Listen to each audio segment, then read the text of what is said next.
From the Clark Ford Studio in Oxford, Mississippi, MBW Digital proudly presents the Oxford Exxon Podcast. I'd say thanks for tuning in, but why am I going to give you a round of applause for something you're supposed to do, to be frank? And now, here are your hosts, Chase Parham. And broadcast school has really paid off. And Neal McCready. I deserve to be on TV.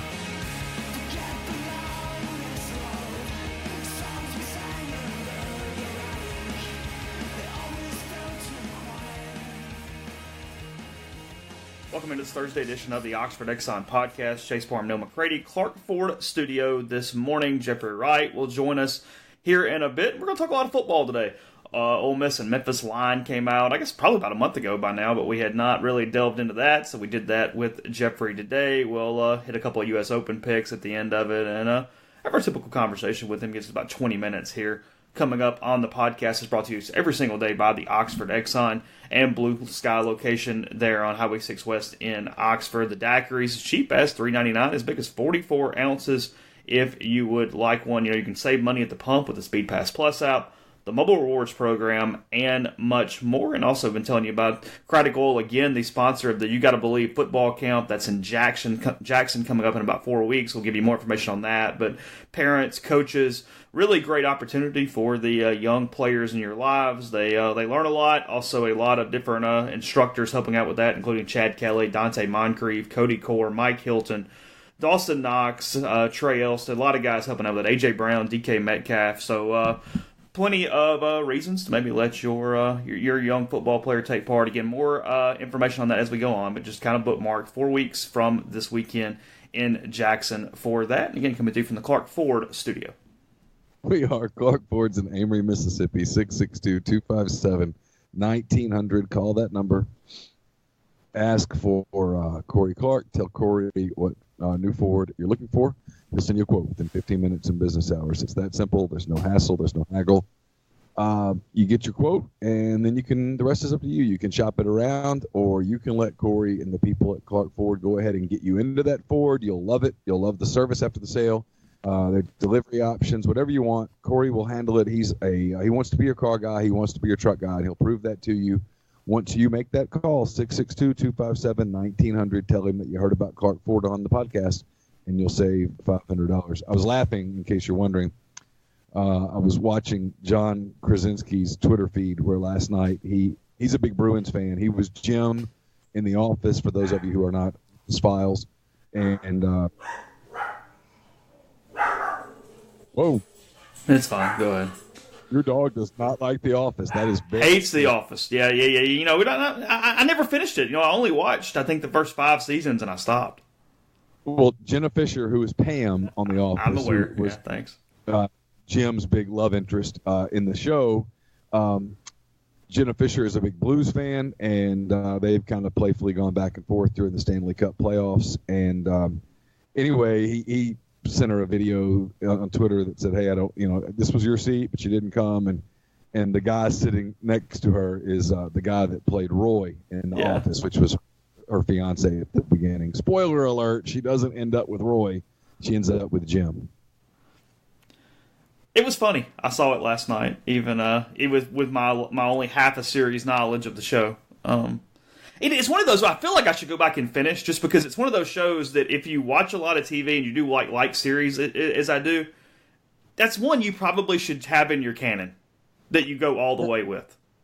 Yeah, it's one that I don't know how people don't like it. And I know there are people that don't like it, and there are people that don't like it, but we're all different. We all like different things. But to me, The Office was as great a job of character development over years, where you just came to really, for lack of they're not real people, I get it, but you just sort of loved all the people. There was something about all of them that you loved. It was kind of like Cheers, which I always thought was a really underrated show. It was more than just Sam Malone, the way they developed different characters. But The Office was brilliant with all the different characters that you just kind of developed an affection for. It's still one of the ones you sort of turn on when you're just bored or need a little pick-me-up, isn't it? Oh, yeah. No, if I get, not to get into the whole mental health thing here, but I keep it around. I've got a couple of series on my iPad where if I'm kind of having a bum day, I'll watch a couple episodes of The Office and get a good laugh for sure. I'm trying to think back. I guess I just got busy. Maybe it was time of year and I just didn't go back to it. I don't know why that would be the spot that I stopped. Because it was still good right then. There was no problems. I didn't hate the show. I just quit. I guess just life. I mean, yeah, life happens. You get busy, etc. Yeah, it's like any habit or any routine. A couple weeks pass and you aren't doing it, and suddenly it's harder to go back to it. But anyway, but a brilliant show, and when he did that, I just giggled. I just thought it was funny. It tells you how big a part of their lives that show was, and still is to this day. I mean, those people spent a lot of time together, and then they're not doing the show anymore. I mean, it's got to be I don't know, kind of a weird. I mean, I guess kind of a weird feeling to be like, those are people that are a big part of your lives, and it's so funny. You see them side by side, and all you can think about is, oh yeah, there's Jim and Pam. Wonder how they're doing. Wonder how the kids are. And you're like, they're not. That's not real. They're not real. They're not really together. It's one of the dumber emotions that people have is when a series ends and there's like this sadness. It's like, well, they're not real people. Like, why are we like? It could have ended any way that this 12 group of writers wanted to make it end, guys. Like, whatever. Yeah. But there is certain series where you're like, oh, that's over. Hell, okay. Well, I could have just watched them hang out for another 10 years. I don't know. Strange. The only baseball news yesterday, Thomas Dillard said his goodbyes over social media. Again, not a surprise. He was taken in the 5th round, about where we thought with Thomas. He's going to get an opportunity. We're going to see if the bat plays. We're going to see where teams try to put him from a position standpoint. Very athletic. And he's a known commodity throughout the SEC from an offensive standpoint. So good luck to him, and we'll see how that goes. But that was the only other I guess thing that came out of yesterday from a baseball standpoint. So just a little thought there. Did they finally go a day without a commitment yesterday? Publicly. Oh yeah. Sorry. I said that before I recalled. Yes. Don't really know how to answer that. Yeah, sorry. Yeah, there's a lot going on. And I know that's not fair, and people are going to say, yeah, it's not fair. It's an honest answer. There's a lot going on under the surface of the water there. Okay. I'll say this for them. I told you this. Whether they have enough time to pull it off remains to be seen. I do think, how do I say this? Because there's so many people that get so vitriolic about it. I do think Matt Luke has begun to sort of find his what's the word I'm looking for? Sort of his legs as a coach. I mean, he'd never been a head coach before, and no matter what anybody says, there is a transition to that job. And I do think he's sort of begun to find his bearings, if you will. I think they have a very good plan in recruiting. I've talked to people about it. I think the plan makes a lot of sense. I think it's a smart plan. It's like anything. There is no in a sport where you have 85 scholarships and where you compete at the level that you compete in the SEC, specifically in the SEC West. I mean, there's no way to have this conversation without admitting that Alabama is, if not the standard bearer in college football, it's one of two. You have to acknowledge that Auburn is a borderline elite program. You have to acknowledge that even though Orgeron is a cartoon character, he recruits at a very high level, and that is a very talented football program in Baton Rouge. There's no way around it. You have to acknowledge the amount of resources that have been committed to Texas A&M, and you have to acknowledge that Jimbo Fisher has had success as a head coach at Florida State, and it stands to reason that he will have success as the head coach at Texas A&M. You have to acknowledge that Arkansas has great resources from a financial standpoint, from a facility standpoint, and that Chad Morris was successful at SMU to a degree, and that he will likely have some degree of success in Fayetteville. And you have to look at what Dan Mullen did at Mississippi State and acknowledge that, that it's doable there. For the longest time, people thought it wasn't doable in Starkville, and Dan Mullen proved otherwise. I don't know that Joe Moorhead is Dan Mullen. In fact, I don't think he is. But regardless, you have to acknowledge that the competition in your division And just your division alone is absolutely brutal. So rebuilding a program in the SEC West is a very tall order, and it takes time. And I think they have a plan in place that's going to get them there. Whether they're going to be granted that amount of time remains to be seen. But they're doing a lot of things in recruiting. They're really close on some kids. They are, I think from a recruiting standpoint, some really good news is probably coming Ole Miss's way in the next, I don't know, I hate putting a time frame on it because kids are funny and stuff has to happen and kids have to get videos together and stuff like that. But in the next month or so, I think there's a lot of good news, and I think by the time August practices roll around, I don't know when Ole Miss actually starts. I'll guess August 3rd-ish, somewhere in there. I would think that the commitment list that they have looks pretty good. They're doing an admirable job of trying to put that foundation down with kids that are going to develop, with kids that have talent, with kids that are just going to stay on the roster. I mean, it's the thing with Ole Miss, and they're back to 85, and now this wasn't just poor roster management. This was probation and all sorts of other crap. They just haven't even had a full deck in so long, you kind of forget what an 85 even looks like, Neil. I mean, it's that deal where they've been dealing with scrap heaps and different things, at least at certain positions.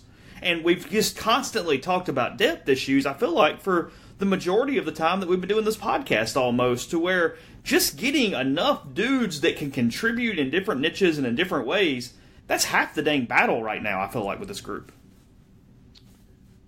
Yeah, I always try to do this without betraying confidences because obviously, you cover a program, you talk to people around the program, and even though some of the things that they say to you is not, quote, off the record, it is sort of shared in some degree of confidence. I can tell you that when they had their first big strength and conditioning kind of day after all of the 31 newcomers had arrived, that it was the first day that some of those people looked out on the field and saw, just from a bodies standpoint, and I mean that literally and figuratively, there were 85 people, 85 scholarship people, not just roster fill. And they thought, man, we, for the first time, sort of look like an SEC program since we've been here. And that's the part that I think sometimes fans forget. And I get it. You look at it, and those are your guys wearing your uniform, and you're for them. And I get that completely. I cheered for the Cubs for my whole life, and there have been times that it's ridiculous to think of some of the people that I cheered for just because they wore the laundry. But it wasn't an SEC program in 2017. And it kind of wasn't an SEC program in 2018, if you think about it from a numbers standpoint. But now they have the numbers. They like a lot of the people. They feel like they look better. You'll hear this conversation with Jeffrey a little bit. It's just that they're so green. I mean, the roster is tilted young now, which is good and bad. You obviously want balance. And this is the part that we're talking about. You can't get the balance unless you go just off the wall JUCO, and they're not going to. You can't get that age balance without going through some growing pains. And so this is that year of growing pains. And, and then I think next year they're going to be a better team. And I think in 2021 they've got a chance, if recruiting goes the way that it appears to be going, they have a chance to kind of be back. But there's some growing pains that are inevitable. That it is a part of NCAA sanctions. It is a part of what happens when your program goes through chaos. And it's unavoidable. It's a bill that absolutely must be paid. There's no bankruptcy filing. You just pay it. And this is the year that, frankly, there's a lot of bill to be paid. It's patience. Something that's not in any conversation or vocabulary for college football programs. But that's the only way to do this thing, like you said, without... Because, I mean, you go crazy JUCO, and it's just a recipe for disaster in a number of ways. You and I talk about this a lot. It's one of the... It's the funny thing about sports, right, is that you can... I mean, I remember... I'll do the Cub thing for a minute. Theo Epstein, in his first press conference... So I don't know when that was, 2012 or whatever. He said, We're going to suck for a while. We're going to suck for a while. He literally warned the fan base. We're going to trade our tradable players. We're going to rebuild. We're going to suck for a while to some degree intentionally. That is essentially what he said. So that's a pretty good disclaimer, right?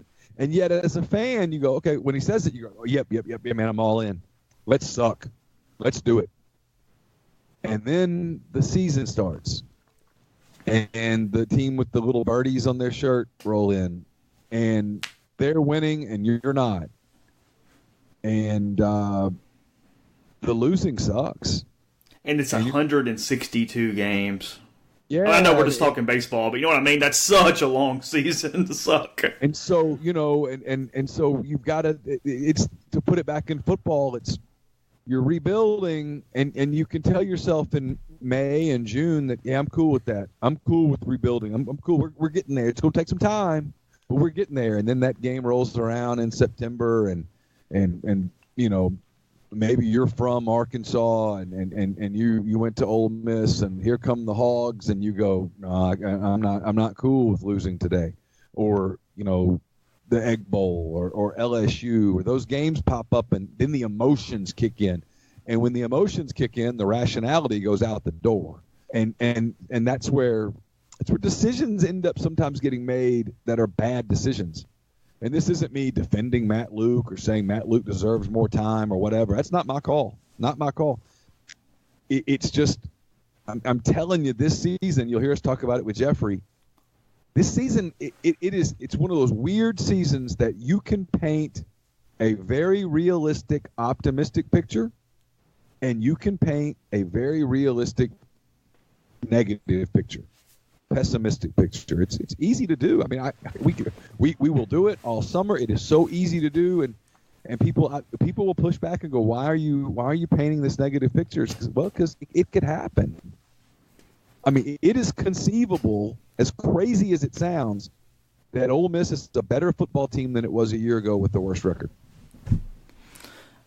We will know so much after 8 quarters.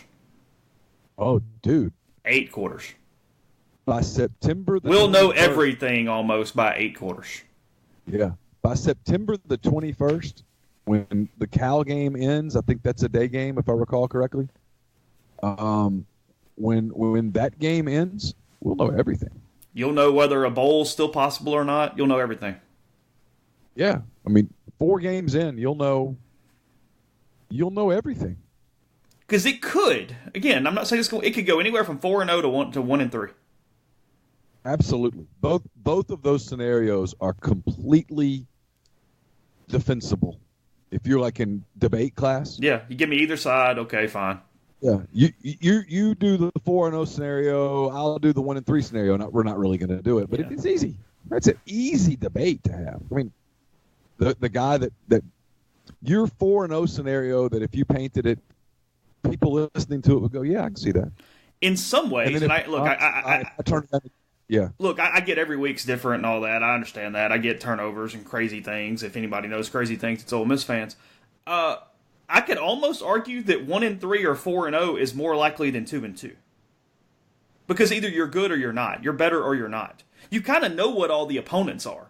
You know what I mean? You either get to that standard or you don't. Yeah, the game that's kind of fascinating in my mind is Ole Miss Arkansas. Yeah, it's Arkansas. It's because I don't know what they are. They don't really know what they are. It's year 2 for them. They have some stability. The kids bought in. I think Morris is a really good coach. He's a good guy. But they have they're going to be new at quarterback. They did the growing pain thing a year ago. He had a luxury that, frankly, Matt never got. He was able to walk in and go, hey, look, we're going to do this differently than the previous staff. And because of that, there's going to be some growing pains, and there's a transition, and you're going to see it. And so people, even though it was emotional and it sucked for them, I'm sure for their fans, to lose a bunch of games, they sort of knew it was coming because of the way it was said. And now they're in year 2, and it stands to reason that they're going to be more fluid, if you will. They're going to be more smooth. It's going to the transition, the lines are going to be more even. It's going to be easier to see that, hey, they're better. Now, are they significantly better? I don't know. We'll see. I mean, because if they're not, it's going to be hard for them. But here's the other problem for Ole Miss is that when you are vulnerable, the way that Ole Miss is right now, Memphis has that game circled big time. They SEC team coming to their place, national television, chance to make a statement, blah, blah, blah. And then Arkansas looks at it and goes, okay, what's our realistic goal this year? Our realistic goal this year, if you're Arkansas, is let's get to a bowl game. Any bowl game. Let's get to a bowl game. And to get to a bowl game, that path includes winning in Oxford. Yeah. We'll continue this conversation with Jeffrey in a second. First, talk about Master Cuts Lawn and Landscape, providing premium lawn care throughout northern Mississippi. But they offer a lot more as well, from custom playgrounds, retaining walls, pool decks, outdoor living spaces with paper patios, forestry mulching, and much more. The path to your dream backyard, easier than you think. You can get a free quote at gomastercuts.com, or that same free quote by giving them a call at 662-607-7773. Again, gomastercuts.com.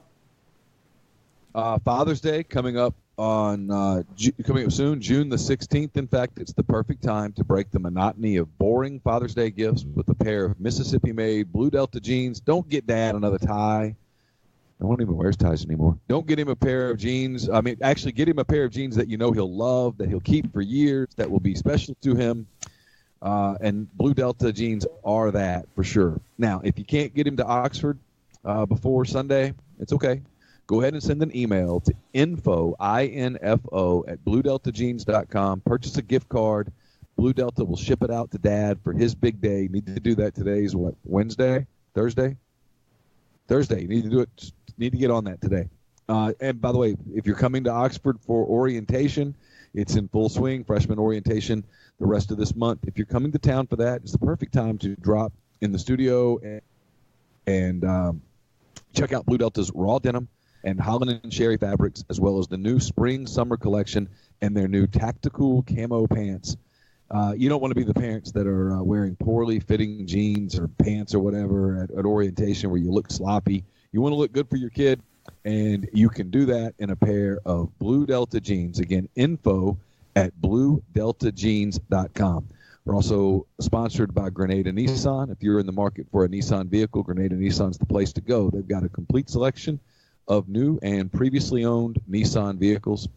Drop in today, test drive one, tell Gene and Sandy that you heard about Grenada Nissan on the podcast, and you'll get Rebel savings on top of the already great deals at Grenada Nissan.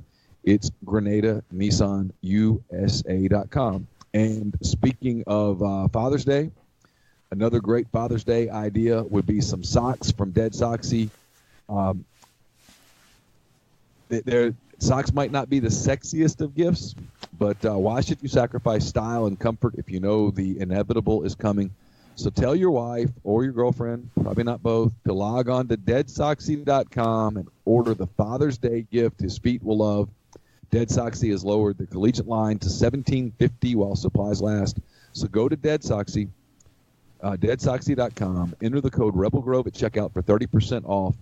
Send Happy Father's Day from Dead Soxy. And don't forget, you don't want to miss 1 minute of the action at the Vault season as Ole Miss football arrives this September.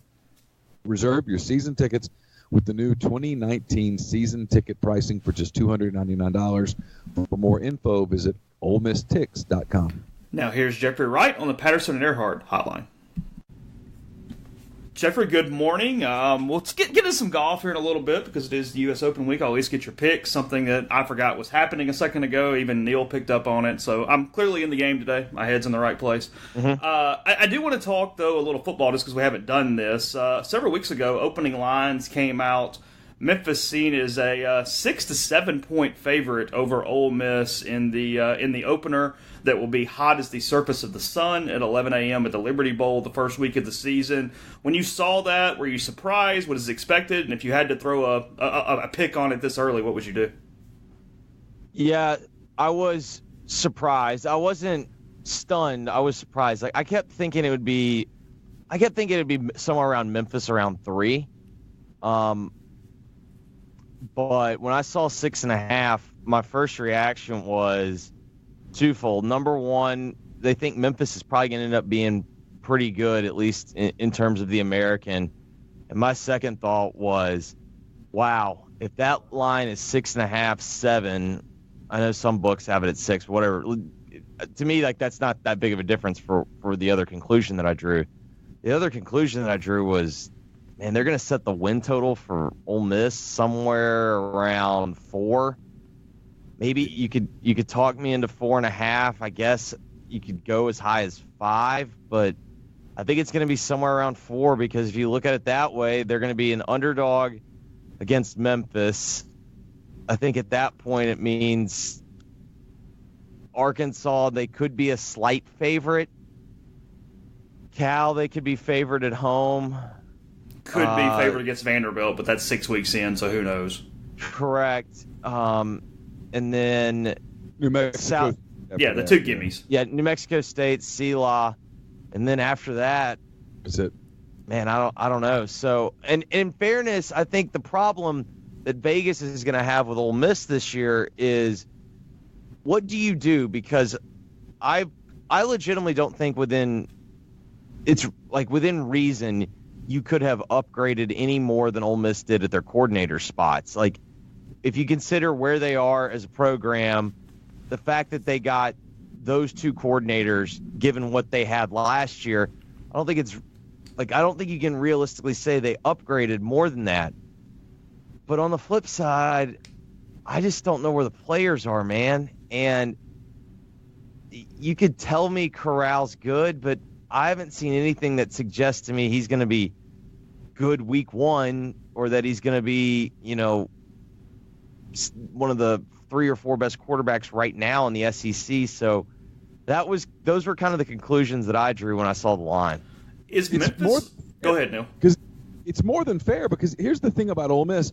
There's no question. Not only do they have new coordinators, but they have what appears to be, from talking to people and then from visual evidence that I've seen, they have a very motivated Rich Rodriguez. This is not Rich Rodriguez who just got fired and maybe he's just kind of collecting a check. No, this is motivated, stick a dynamite up his ass Rich Rodriguez. He's a different cat right now, and he's putting his stamp on the program, certainly on the offense, on the strength and conditioning program. There's a lot there. Defensively, McIntyre, at the very least, they're going to be more fundamentally sound. They're going to be lined up better. But you're right. This is the big question with Ole Miss. So August the 30th, in the first 22 days, we'll know everything because they have 4 games that if they don't win them, it's all over. I mean, it's Memphis and Arkansas and Southeastern Louisiana and then California before they play at Alabama, which is a gimme spot on everybody's schedule because that's just an L and you take it and don't worry about it. So, and then they come back with Vanderbilt. I mean, it's conceivable that they get off to a 5-1 start, and then you're a totally different team mentally and all that stuff. But you're right; they're really green, they're really young, they're thin in a couple of critical spots. And while I think Matt Corral's going to be a very good quarterback, I'm with you. The question is, can Matt Corral be a very good quarterback in his first month as a starter? And even though he was there last year, and I know he played in some games, Matt Corral is a freshman. Is Memphis good, Jeffrey? See, that's the other problem that I have. What are they? What do we know about them? See, here's what we know. They've lost 2 NFL running backs, or they lost an NFL running back and an NFL skill position guy. Brady White's a perfectly adequate quarterback. Is he Mr. Take the top off the defense? Probably not. I don't really know what they are at the receiving core. They had a pretty experienced offensive line last year. They're not as experienced this year. You think Ole Miss was bad on defense. Memphis could have given them a run for their money. Because Ole Miss could at least get after the passer a little bit. Yeah. Jeffrey, not to interrupt you. No, go ahead. Almost to interject into it, just what gets me, and I can't when people go, "Oh, you're being a homer" or whatever, because I'm picking Ole Miss to win that game, and I don't. The reason is, if I'm honest, and listen, I don't think Ole Miss is going to be world beaters this year, at all. But I can't get Memphis's trip to Columbia, Missouri, out of my head, and it's not just Drew Lock. It was the way they got just absolutely handled at the line of scrimmage the entire day. They did get handled at the line of scrimmage, but they also compounded it. Don't forget, Darrell Henderson was banged up that game, and they compounded it. I think Brady White threw like 4 picks in his first 6 passes, and a couple went from touchdowns, and it was all she wrote very quickly.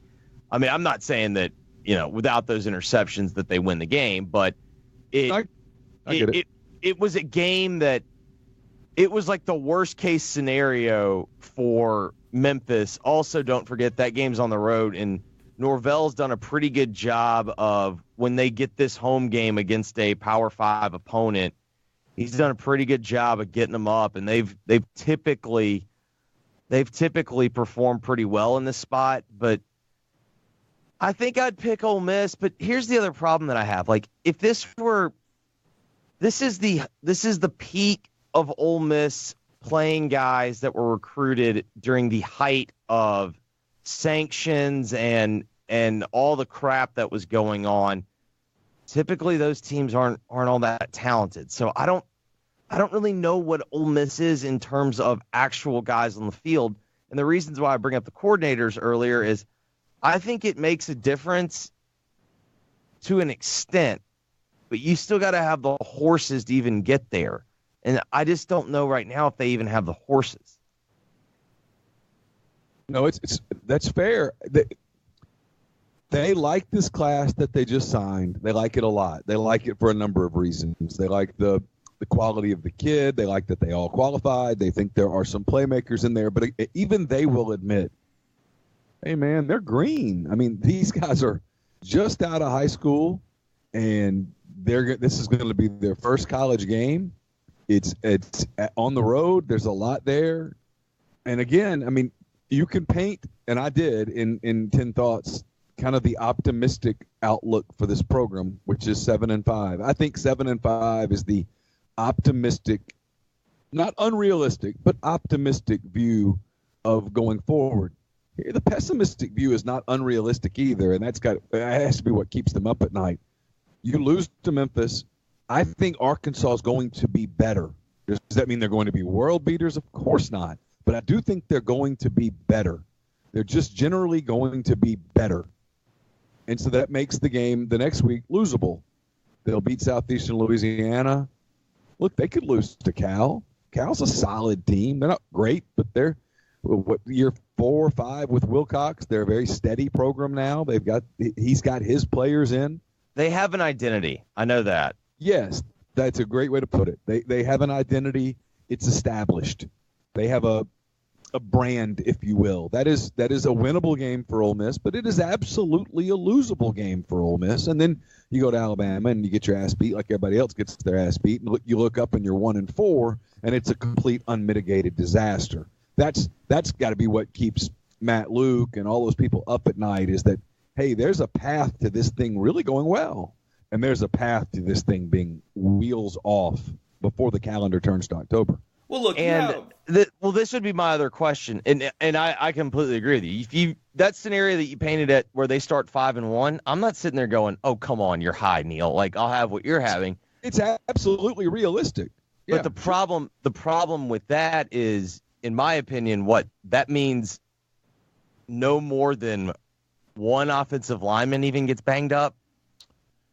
Yeah, you're right, Jeffrey. It's counting on that scenario. Counts on really a couple of things. It counts on real health up front on the offensive line, and it counts on a very mature, consistent approach from Matt Corral / Rich Rodriguez. It counts on that. And now look, Rodriguez has had a lot of success throughout his career with quarterbacks. I was telling Chase before we even got started. It's the interesting thing that Ole Miss people really haven't touched on, in large part because people like me haven't written about it. Ole Miss is very similar from a program standpoint to West Virginia, to Arizona. Sure. very similar. I mean, it's the same genre of program. And so he's had quarterbacks like Matt Corral who had offers, could have gone to other places, but they weren't. I mean, Matt Corral couldn't have picked up the phone on National Signing Day and called Ohio State and said, hey, who wants me? Yeah, I mean, it doesn't work like that. So he's had success with those kinds of guys. So it's realistic to think that he'll have success with Corral. It's, can you have instant success? And what happens with Matt when they have 2 bad series in a row, or he has the Brady White game where you, in the first series, throw a pick 6? Can you come off the field, calm down, compose yourself, get going again, or do you have to have that freshman meltdown game that we write about 2 years later? I don't know. He doesn't have that luxury. And then there's no one behind him. I mean, he's the veteran in the room. It's a real challenge when you have 4 freshman quarterbacks and you have, unless they can develop a couple of these new offensive linemen, get them ready for August the 31st, which is a lot to ask. I mean, that is a big ask of Jack Bicknell and Rich Rodriguez to go, hey, get a couple of the freshmen ready to go. If they don't have that, they're counting on about 7 dudes, 6.5, 7 dudes to handle the offensive line. And if they stay healthy, that's fine. But if they don't, man, it gets chaotic up there really fast. You need 2012 health, and the other problem with the 7-5 is that it's just sort of the ceiling. It's hard to get, even like in that oh my god dream scenario. There's just not a lot more that are winnable. So you have to hit every single coin flip along the way. It's different guessing 7-5 for a team. You go, well, I mean, look, perfect scenario. This team's going to be a dumpster fire. Maybe 9's possible, but you can't get there with this group. No, you're not getting to 9. And I've had people push back on 7, and I'm like, guys, come on now, stop. I mean, look, they're not beating Alabama. They're not beating Auburn. They're not beating LSU. They don't have the horses to frankly, to beat Texas A&M. And they just don't have the horses to win those games on paper. Maybe a fluky thing happens. Maybe, A&M's quarterback goes down the week before and you get something like that. I mean, football happens. That's the reason we all watch the games and all that stuff. But on paper, those are not winnable games. Guys, I have a massive erection right now just talking about football. I'm so – oh, God, this is the best. I'm so happy. Oh, so happy. I could have done without that mental picture, but I understand. Oh, God, this is just the best. Oh. At Missouri. Do you understand what my life has been the last 3 months? College basketball recruiting. Penny Hardaway. Oh, God. Penny Hardaway. Precious Achua. Lester Quinones. Oh, God, give me some football. But, I mean, at Missouri on paper is probably not a winnable game. It's just not. They're better. And everybody goes, well, they lost Locke. Yeah, but they're bringing in a quarterback who's got experience. Kelly Bryant's quarterbacked in big games. Missouri's going to be good, and the odds are on paper Ole Miss doesn't go to Missouri and win. And then there's the game at the end that I actually think is really winnable for Ole Miss. I completely agreed with your point on this. I don't subscribe to I just don't think like you lose that many guys off what I believe was, if not the best defense in the conference, it was 1B in terms of the best defense in the conference last year. I just don't think that you have that situation and get better. And if Keontae Thompson was really good, I think he would have gotten a shot last year, and he didn't. So, and then you're bringing in Stevens, and, at the end of the day, Penn State said, hey, buddy, go look elsewhere. And it was his turn to play there. Like, I'm not buying in that they're, a top 20 team. Yeah, I'm not either. I actually think they take a big step back. I mean, I don't like their team, and that's not a Ole Miss State thing either. I just don't like their team. I thought last year they had a chance to be a contender if they just got quarterback play, and they would have been a contender also had Moorhead not been an absolute idiot. Yeah, like he was trying to turn Nick Fitzgerald into Trace McSorley, and that was just so dumb. It lost them the minimum 2 games. At worst, they should have been 10-2. He stared at an apple and tried to make it an orange. Yes, yeah. And then got frustrated when the apple wouldn't become an orange. Yeah, how dare that apple? That was on him. But there's nothing really to make. What do you think? That Deontay Thompson's going to be this great quarterback, and they lose impact players off defense. I mean, they lose Jeffrey Simmons, who if he doesn't get hurt, is a top 10 pick. They lose Sweat. They lose impact dudes on defense, and I just don't think they have the horses to replace them. I'm with you on that. I know you got a couple minutes left, Jeffrey. This is one U.S. Open where it doesn't feel like the Bombers have the big advantage. It feels like iron play. I mean, people are picking Patrick Cantlay, for goodness sakes. Should we have done something a little different with just picking all the big dogs this week at Pebble? See, this is where I struggle.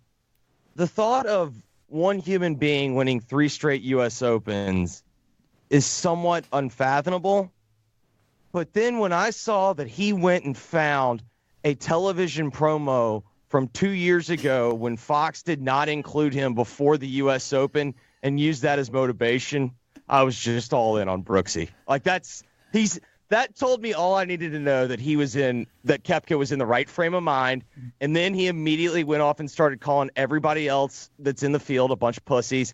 And so I was just all in. Like to me, like, I don't know how you can, it's the thing where I'd rather bet on him and lose than watch him win and sit there and go, why didn't I pick him? All the signs were there.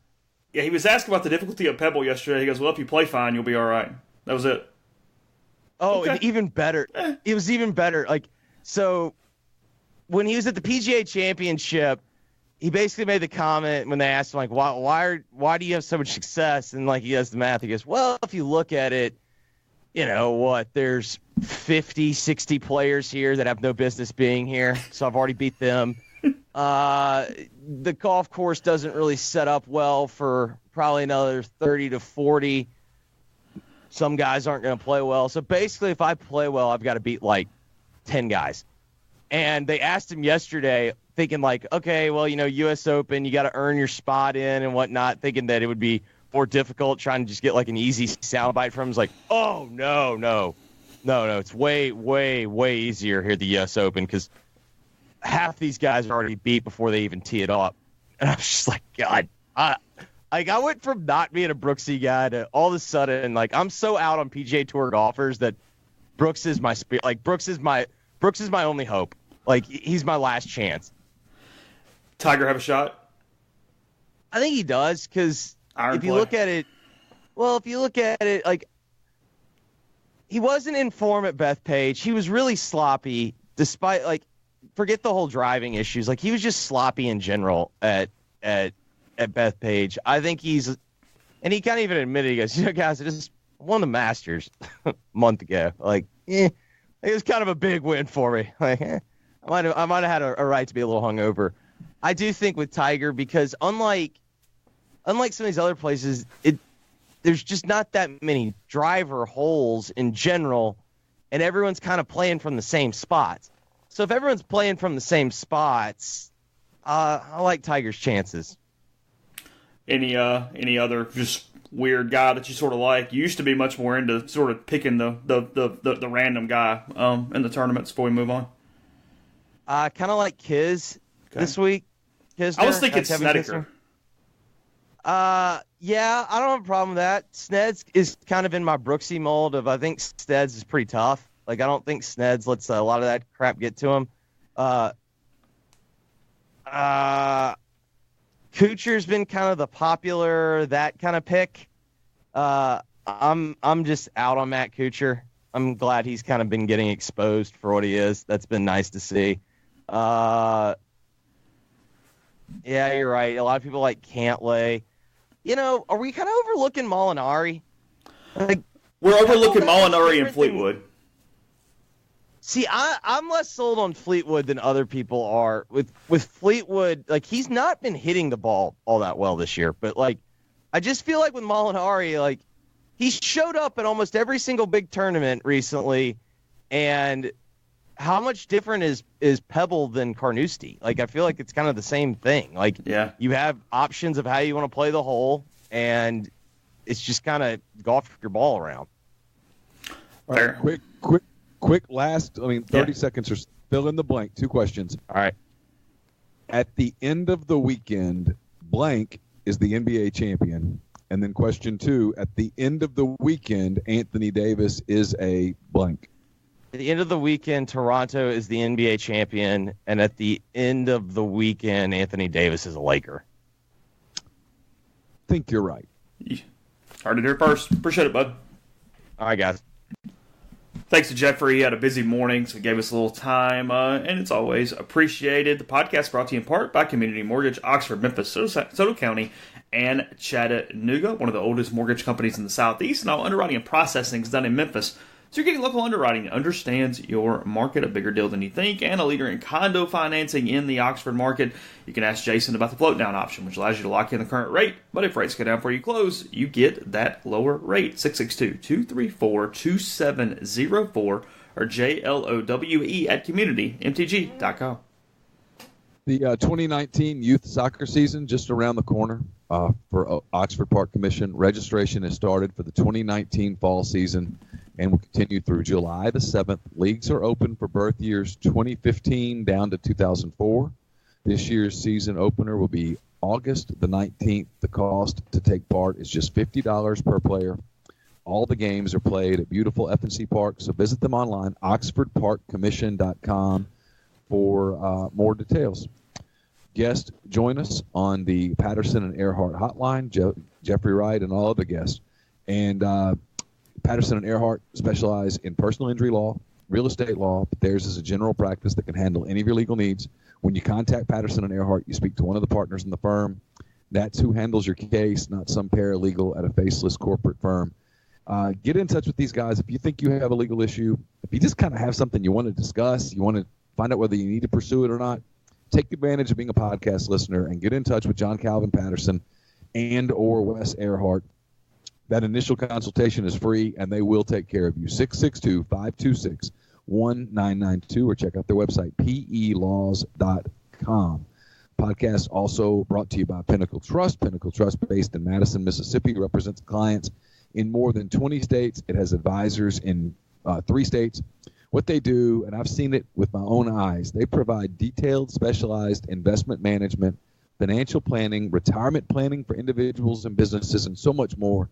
They sit down with you. They look at your expenses. They look at your goals. They look at what it is that you want to do with your retirement plans, what you're aiming for, what you're striving for, what your dreams are. And then they put together, regardless of your level of wealth, they put together a plan that's built just for you. It's pintrust.com, P-I-N-N trust.com. Mention that you heard about Pinnacle Trust on the podcast. You'll get 10% off your first year's fee. So, this is not scientific whatsoever, but when I was in Fayetteville over the weekend, one of the Uber drivers, as I mentioned the other day, none of them would shut up. I think that, at least when we had cabs, there was the expectation that the driver not talk. Maybe something about it being that person's car or something. The Uber drivers are much more chatty. Yeah, Uber guys talk. I was thinking about it too. The times that I've Ubered in Fayetteville on like visits and stuff, very chatty. Very chatty. There's something about Fayetteville Ubers that they're super chatty. I was thinking about it yesterday, and I thought he's right. We got out of one, and Brian looked over at me and goes, "Is it some kind of thing in the law where every Fayetteville Uber driver has to tell you how many kids they have from the state of Texas at Arkansas?" And I kind of laughed, but it was 3 in a row where every time they got to talking about admissions and what state kids were at Arkansas and all this stuff, and I'm going, how is this just a normal conversation when you're driving around town? It was really weird, but what I was getting to is we had a fairly insane driver one of the nights, and he said that he had picked up an Arkansas football player earlier in the night, just to ask him how they were going to be, and the guy just said, "We're going to suck."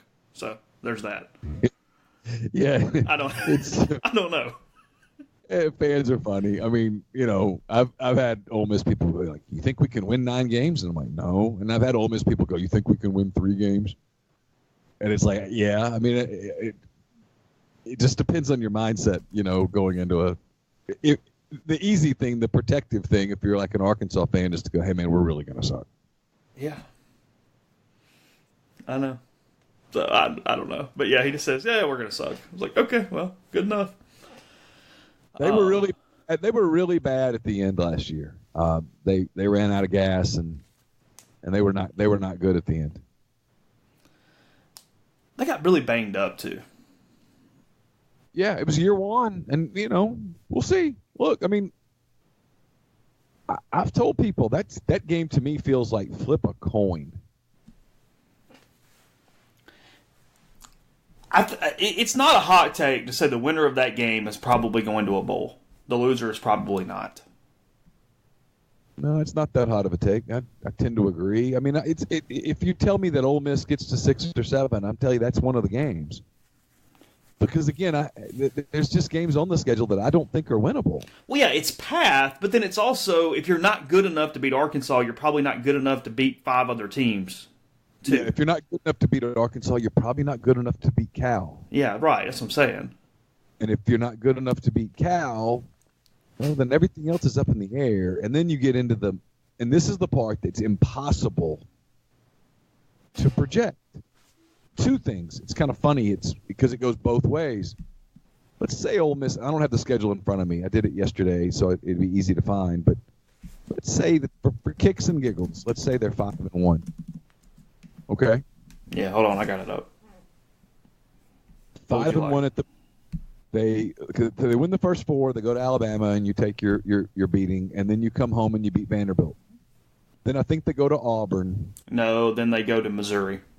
Okay, they go to Missouri, and that's a loss. No big deal. You're 5-2. Coming home and playing A&M.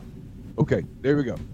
If I tell you today that Ole Miss is 5-2 with losses at Alabama and at Missouri, when Texas A&M comes to town October the 12th, 19th, whatever that is, October 19th. If I tell you that's the scenario, you go, ooh, the place is going to be jumping. There's going to be a lot of people there. A lot of prospects, a lot of excitement, a lot of enthusiasm. Our Thursday night show at Funky's will be packed. There'll be a lot going on. That's fair. It's true.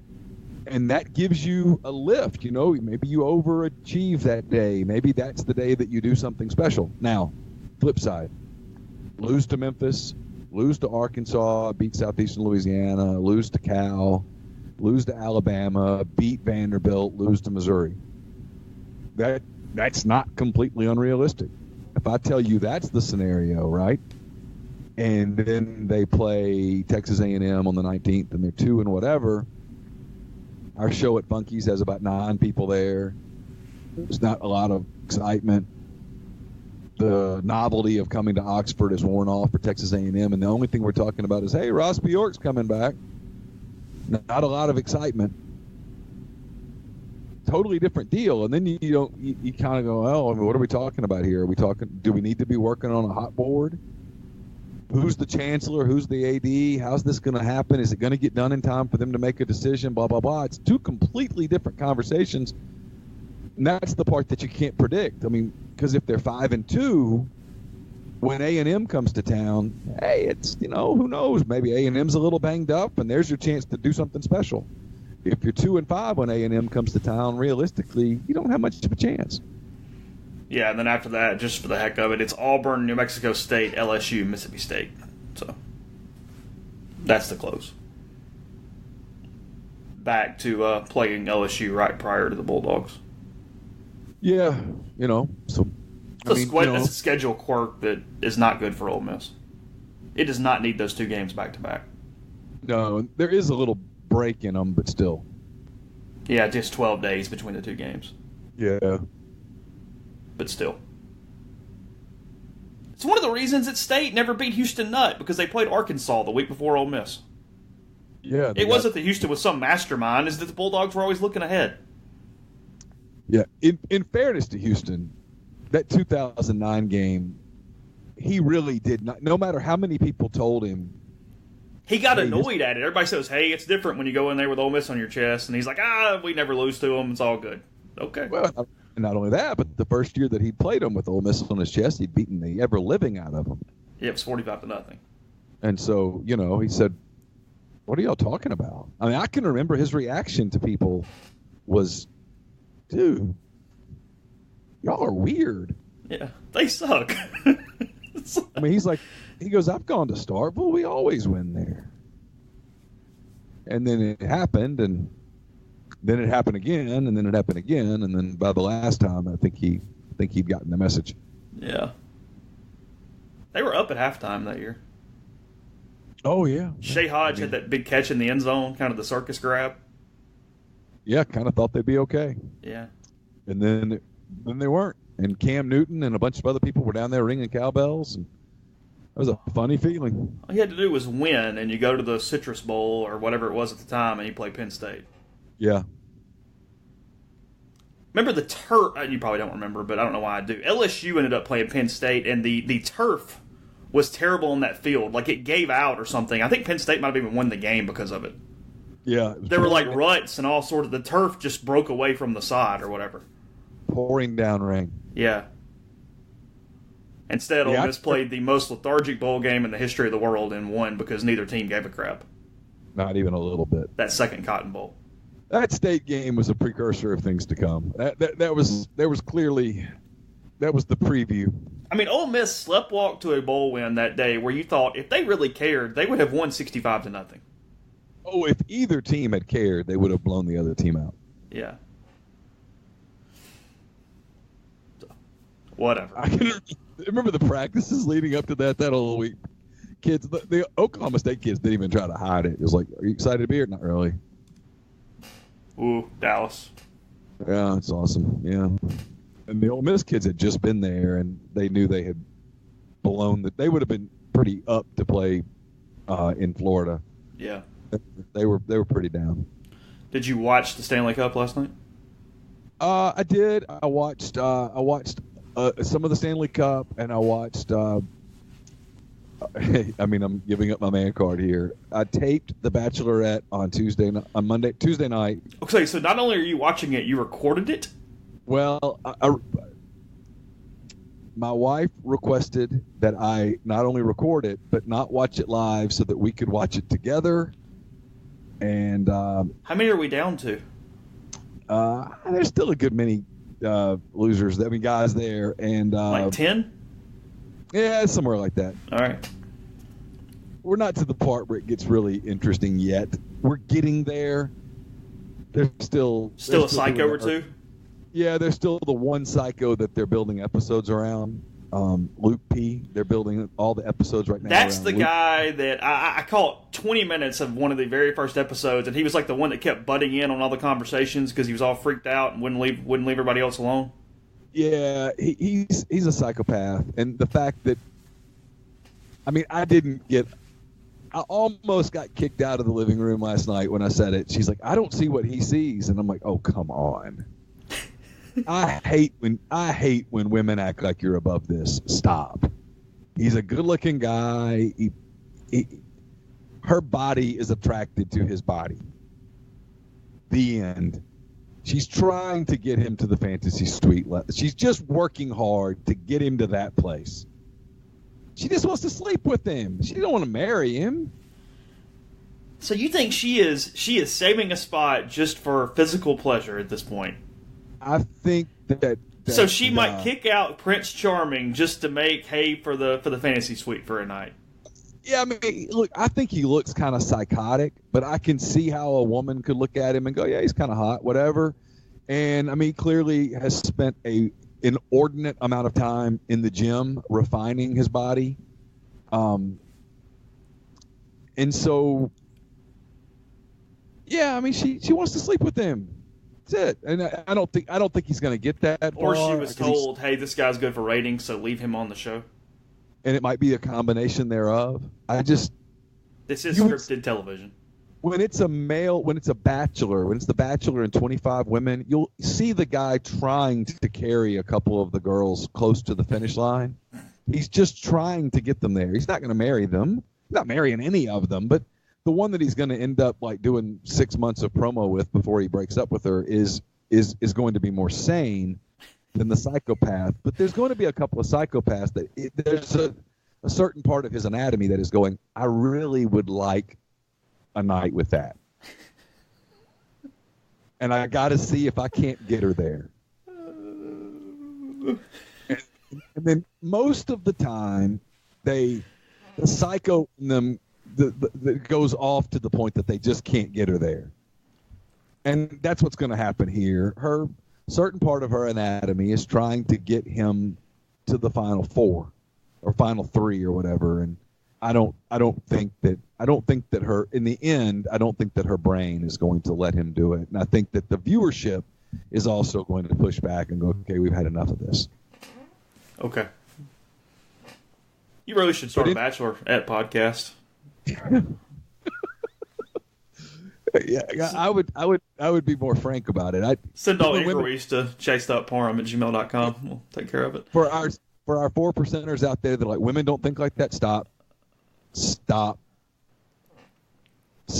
Not true. I don't believe it. You don't believe it? Do you? No. How many times have you seen the great-looking guy that you and I both know is a complete you-know-what?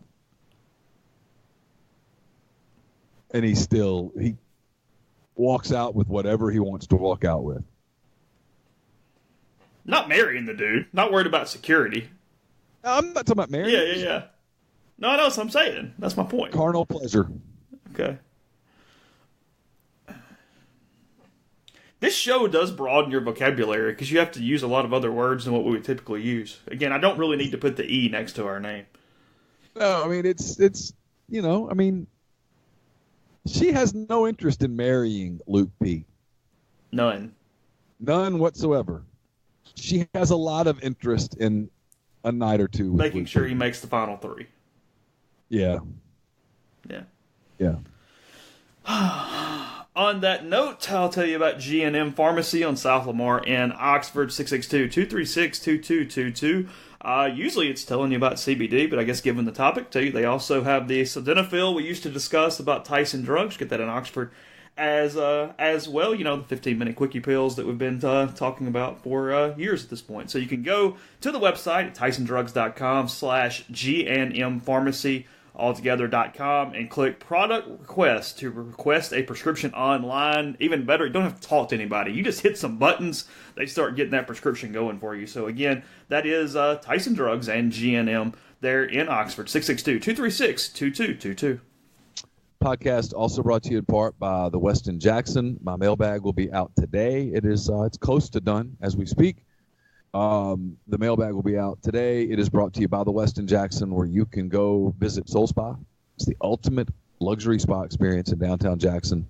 You can get personalized massages, signature facials, soothing body treatments, so much more on their extensive spa list. And then you can gather at Estelle Wine Bar and Bistro, sip on a creative craft cocktail, enjoy their curated wine list. It's open for breakfast, lunch, dinner, and Sunday brunch.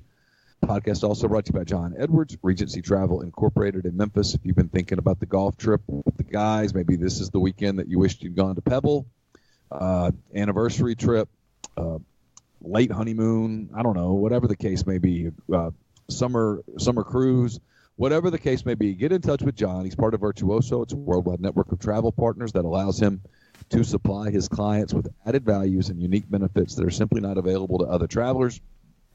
What you do is you give John a call, you give him some parameters, you give him a budget, and let him give you some options.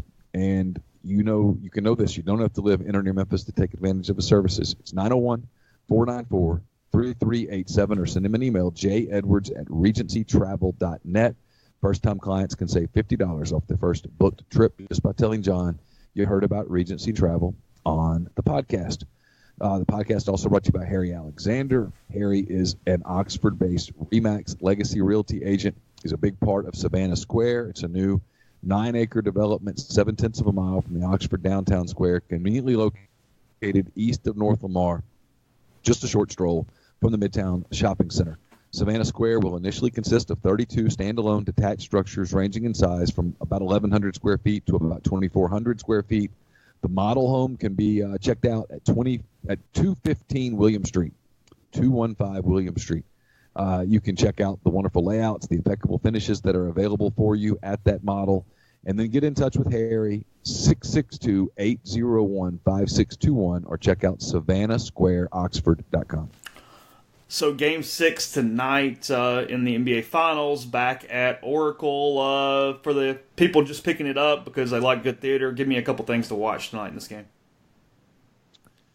Well, I wrote about this a little bit in 10 Thoughts. The Warriors are reeling from Kevin Durant's injury. He had Achilles rupture, as we know. The surgery was done yesterday in New York. There's a lot of internal angst with the Warriors, that it is also a very proud team. It hurts me to say these words. They are absolute champions. They've won titles without Kevin Durant before. This is the last game in Oracle. They're moving to a new downtown San Francisco arena next year. They will not give the Raptors a title tonight. The Raptors will have to go earn it. Now, there's no Kevin Durant. The Warriors are beat up. They're going to have to shoot extremely well again to have a chance, and they have to hope that the Raptors are as bad from three as they were on, I guess, what was that, Monday night in Toronto. Otherwise, Toronto wins a title tonight. Fascinating. If you're Toronto, this is the crap take of the day coming your way because it's so obvious. If you're Toronto, you want to win tonight. You don't want to bring this thing into a Game 7, back into your building where there will be so much anxiety and angst and worry and stuff, and then make it a one-game series where Steph Curry and Klay Thompson can shoot you out of a game. You want to get it done tonight. You want to step on them and get them kind of thinking, hey, you know what? We won a couple of titles. Wasn't meant to be. Injuries got us. Kudos to the Raptors. It's been a hard postseason. Let's put it to bed. You want to fly back to Toronto with the trophy in your plane. You don't want to fly back to Toronto with another game to play. So I expect a dramatic game. I really do. I think if you like sports and you like sports television, I think you'll enjoy this one. I do think no matter what happens tonight, the Raptors are an overwhelming favorite back in Toronto in Game 7. Yeah, I do too, and I think ultimately they would win that game. I just don't think that's what you want to do. You don't want to give them a chance to get just white hot from three and it be over. And they can, yeah. They're perfectly capable of that. They're beat up though. I mean, Klay Thompson's not 100%. I don't think Iguodala's 100%. And the Raptors are a pretty healthy group, but the longer you play, Kawhi Leonard rolls an ankle. Kyle Lowry rolls an ankle. Things happen. You want to get it done tonight. Frankly, you should have gotten it done the other night. And that, if the game's close, that lingers in the back of your mind that we had these guys, and you just can't do them. And they're tough. I mean, they were down 3-1 to Oklahoma City in 2016 and trailed by double digits in games 5, 6, and 7 and won. People forget that. Everybody talks about Game 6, and Game 6 was an absolute stab in the heart if you were a Thunder fan. The Thunder led by double digits in the second quarter of Game 7. What was the final? They lost by like 10. Oh, did they really? Yeah, it kind of goes over, and then, whatever. But they were in that game, got off to a big start, dominated the first quarter. The thing about the Warriors is because of Curry and because of Thompson, they can just quick strike you to death.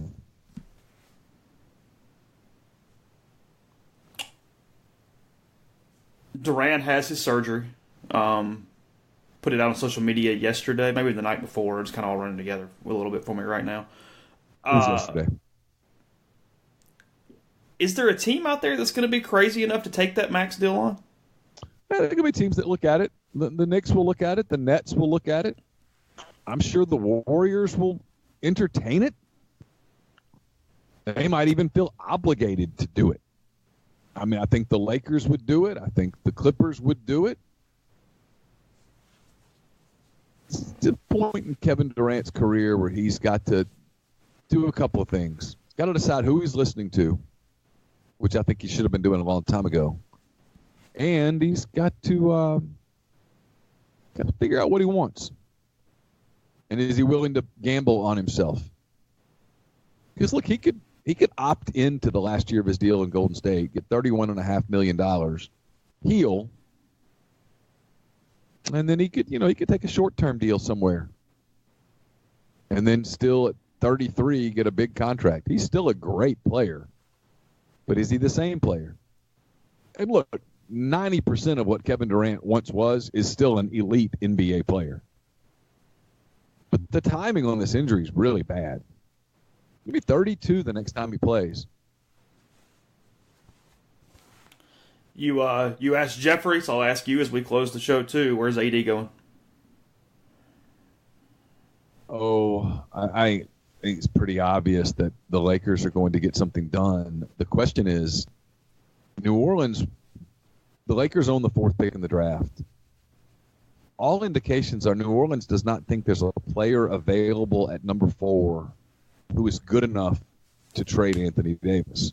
And so the Lakers are having to shop that pick to get a player back that they can send to New Orleans. And so the question is, at that point, here's one of the guys that's been mentioned, so I'll mention him, Steven Adams, the Thunder center. Is he worth the 4th pick in the draft? Is he enough, along with, say, Brandon Ingram and Lonzo Ball? Is that enough for Anthony Davis? That's what New Orleans has to decide. Anthony Davis holds a lot of cards here. And then, the trade that makes sense for the Pelicans is to deal him to Boston, get Jason Tatum, get some pieces like that. But when Anthony Davis's people are so vocally saying, okay, do it, but you're getting him for 1 year. He's not staying there. If you're Boston, do you roll the dice on that? I mean, Oklahoma City rolled the dice on Paul George, and it worked. He stayed long term. Toronto rolled the dice on Kawhi Leonard, and it at least got them to the finals. It's probably going to win them a title, and all indications are he's going to stay in Toronto, at least on a short-term deal. So if that happens, it worked. If you're Boston, do you believe in yourself enough to go, hey, give us this guy for a year and he'll stay? He'll change his mind. We'll recruit him. Or is he so dead set on going to L.A. in a year that you say it's not worth it? I don't know. I wrote this in 10 Thoughts. The part of the NBA that is great, that they do a great job of, is the soap opera angle of it. And here it is. We are to the soap opera angle, and I know people go, I hate the NBA, whatever. Major League Baseball would kill to have this level of drama. It's because one player is so important. Exactly. It's because one guy changes everything. Baseball's not like that. Mike Trout's not on the best team in baseball. No, and with basketball, the court's small. Obviously, you can see the players, you see their faces. You get to know them. In the NBA, because of the way that they do a lot of the access and stuff, you get to kind of know these guys, and there's all this drama and stuff, and it's a selling point. I mean, from I think the draft is in a week, and so you've got the season's either going to end tonight or Sunday night, then the draft, and then the trades, and then boom, free agency and all that stuff. But what happens with Durant? And think about it, the NBA, they're smart. They know football's around the corner. They know that football's king, but it's a little early to be just diving into football every day if you're doing a national show, right? You can't. There's only so long you can preview the start of training camp. And so the NBA says, hey, okay, well, we got a little opportunity until about the middle of July. Let's take it. And they do. Give them credit. It's one of the smart things about that league. They really know how to market it, and then they understand that they're not the king. And so when the training camps start, that's when they start their off season. They're like, okay, well, the NFL's here. We're gonna take a back seat for a while, and that's what they do. We have plenty on rebelgrove.com. Neil's 10 Thoughts are up. Mailbag coming this week, too. I think the questions are up there. Is that right? Yeah, questions are up. Let me before we close, let me just tell you real quick. The podcast also brought to you by Oxford University Bank, OUB, locally owned and operated right here in Oxford. It's home to Kasasa, which is the absolute best cash checking account. It's also home to a commercial checking account paying 1% interest as long as you keep $10,000 in the account. Comes with fully interactive banking. To learn more, go to liveoxfordbankoxford.com or call 662-234-6668. I mentioned the crap take of the day. It's brought to you by Scoopers Pet Waste Removal. Everyone loves their pets, but no one loves stepping in their pet stuff. And certainly it's no fun to go clean up your backyard. Scoopers will do it for you. For $10 of cleaning, Scoopers will clean up your yard. They'll do it on your schedule, whether that's weekly, bi-weekly, or a one-time service. No contracts required. You can cancel at any time.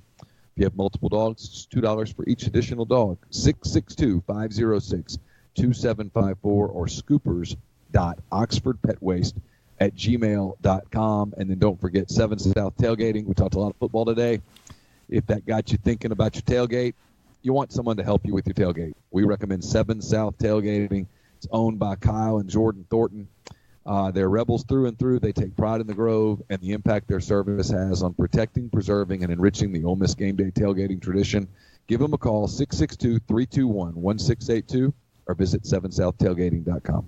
So another podcast tomorrow. Again, plenty on the website. Some look-ahead baseball stuff as well coming. So a lot to take advantage of, a lot to listen to. We're back again tomorrow. Thanks as always.